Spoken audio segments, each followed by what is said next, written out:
What is the name of the flag of the United Kingdom of Great Britain and Northern Ireland? Is it the Union Jack, the Union flag, the British flag, the English flag, the butcher's apron? We can quickly discount the last three. The British flag is wrong as it excludes Northern Ireland. And we can't forget about them, although the Olympic Team GB appear to manage this, but that's obviously a whole another story. The English flag, if anything, is this St George's Cross flag, and nothing to do with Wales, Scotland or Northern Ireland. And butcher's apron, well, the British were never going to make that official when it's a reference to the flag by the natives of the British colonial rule. So let's get started. Welcome to this UK's Flags in 50 Places. It's the summer and raining.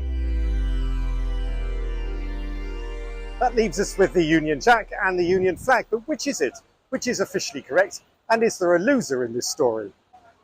What do you mean apart from me? One way to find out the answer is to first look at the origins of this flag. The origins of the Union flag first appeared when England, including Wales at the time, unionised with Scotland due to some sort of royal connection back then. The flags of England's St George was amalgamated with Scotland's St Andrew's saltire, and after a few rejected proposals, ended up with this masterpiece. Later, the United Kingdom of Great Britain obtained Ireland in what wasn't a completely agreeable fashion, and after much toing and froing, the flag that we see today appeared in 1801. And why is the flag not symmetrical like this? Well, that's because if the red cross of St Patrick's was shown, it would look like St Andrew's white cross was simply a border for St Patrick's saltire. So, Scotland's white stripes were widened to accommodate, but as Scotland was part of the Union first, it is classed as higher than St Patrick's on the side nearest the flagpole, or hoist. Hope that clears that one up.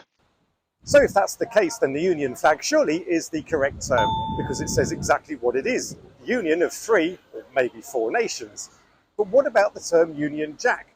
Where does that come from? Well, for that, we have to take a look at the bow of a boat, or in layman terms, the front of a ship. The term Union Jack is a nautical colloquialism dating back to the 17th century British Royal Navy. The practice back then was to fly a small version of the national flag at the front of the ship. Those flown at the back of the boat tended to be much larger. The term Jack means small. Why? Well, that term dates back to the 14th century and was used to refer to ordinary men or common sailors. Someone who was small in terms of their status, not physicality. The term Jack Staff, by the way, is the name of the flagpole that the Jack is flown on. So, when the Union flag was flown in this position, it was called the Union Jack. So now we have Union Jack and Union flag, but which is it? It appears that both are interchangeable, but there are those that are staunch hardliners that dictate that the term Union Jack must categorically only be used when flown on ships and specifically at the bow, and therefore the default official name of that has to be and can only be the Union flag and absolutely nothing else. And then there are those people who look at these people and just think that they're probably bonkers and have too much time on their hands, and there's more important things to concern your everyday life about. So what's in a name? Take this building for example. It used to be called officially St Stephen's Tower, then it was changed to the Elizabeth Tower, named after the late Queen Elizabeth II. But if someone was to talk to you about Big Ben, well, I'm sure you can guess what they were talking about. To clear this burning and very decisive argument up once and for all, I've turned to the UK's Flag Institute, that all-knowing, all-powerful organisation that is the top flag of all vexillological related things, especially when it comes to flags of Great Britain and Northern Ireland at the very least. This is the one-stop shop when the British government and Parliament need help and guidance because they know their stuff. Oh, and plus I'm a member. So what does the Flag Institute call the flag of the UK? Well, for that we have to travel back to 2012, which is quite fitting because that was the year that London held the Summer Olympics, and it was also the Queen's Diamond Jubilee, celebrating her 60th year on the throne. So, flags galore then. Anyway, while all that pomp and ceremony was going on, the then Vice President of the Flag Institute Council, the late David Lister, made inquiries exploring the topic of the national flag name. David's interest on flags stemmed back to the 1935 Silver Jubilee for King George V, where he recalls that the UK flag was called the Union Jack by the general public, but in the years leading up to 2012, there appeared to be a push to replace this term with the Union flag, which, according to an email, David is saddened by this observation. So here we have the Vice President of the Flag Institute very much in favour of the name Union Jack. However, he clearly counteracts his personal want with a quote from A. McGeorge's 1881 book called simply Flags, with the following statement. The Union Jack is a diminutive of the Union. It is exclusively a ship flag, and although the same pattern as the Union, it ought never to be called the Union Jack except when it is flown on the Jack staff. There's no mincing the words here, and then F.E. Hume is quoted for their 1890s book Flags of the World as writing, technically, our national banner should be called the Union flag, though in ordinary parlance it is always called the Union Jack. The latter flag is a diminutive of the former, and the term ought to, in strictness, be confined to the small Union flag flown from the Jack staff. And finally, David Evan W.G. Perrin, I wonder why he only initialed two names, who appears to agree with the previous two authors, but also notes, almost in defeat, that Jack is a more prominently misrepresented term. This flag is doomed to misinterpretation, which extends even to its name. A Union Jack is, correctly speaking, a small Union flag intended to be flown in one particular place, the bows of one HM ships. Yet for many years past, this technical distraction has been lost sight, and the misapplication of the term Jack has become almost universal, so much so that we have the government solemnly announcing that the Union Jack should be regarded as the national flag. David covers the point that some distinguish the name, while the majority of British people use Union Jack, and according to David, the term's Union flag is, well, rather dull.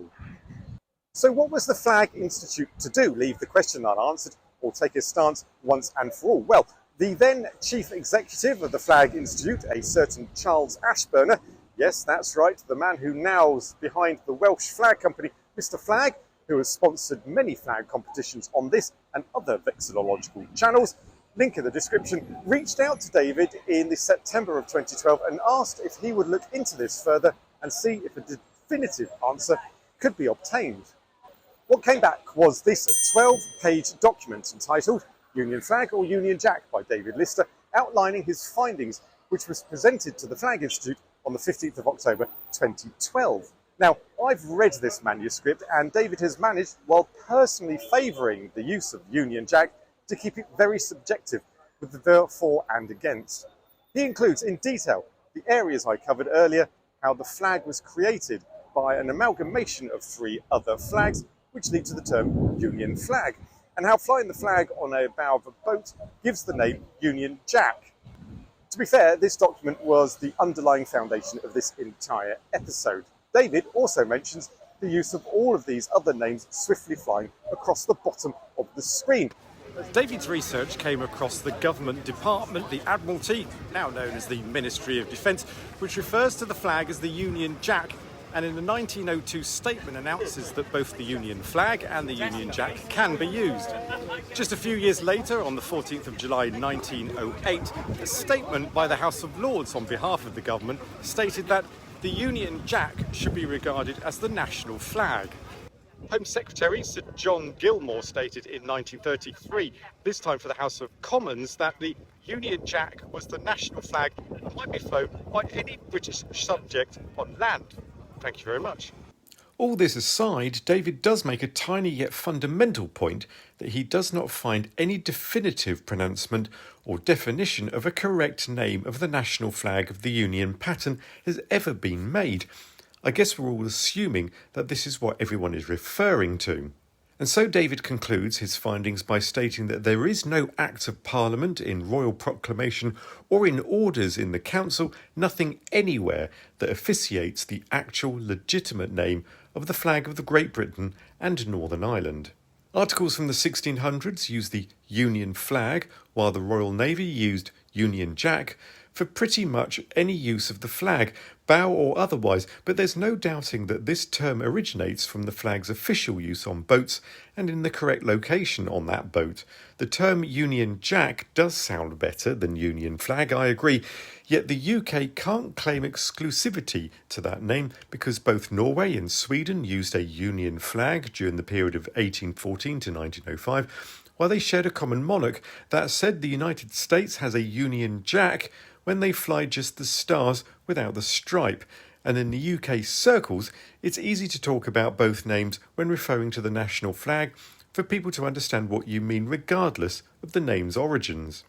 Therefore, David closes with the important statement. It is certainly the considered view of the Flag Institute that both terms are correct and that either may be used. It is the Union Jack and the Union flag, officially and unofficially. We all know that the term means it is the image and the associations of the character and the history that make the British flag.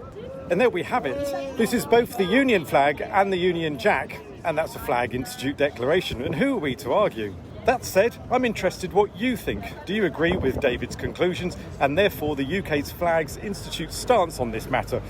Or do you think that it should be called exclusively one or the other? Or is life just too short for each matter? Either way, I invite you to let me know in the comments. And while I'm talking about the Union flag or Union Jack, take a look at this video to see how this flag makes up the Australian Red Ensign, which is also known as the merchant flag. See, it's not just the UK that has these naming flag issues. Bon voyage.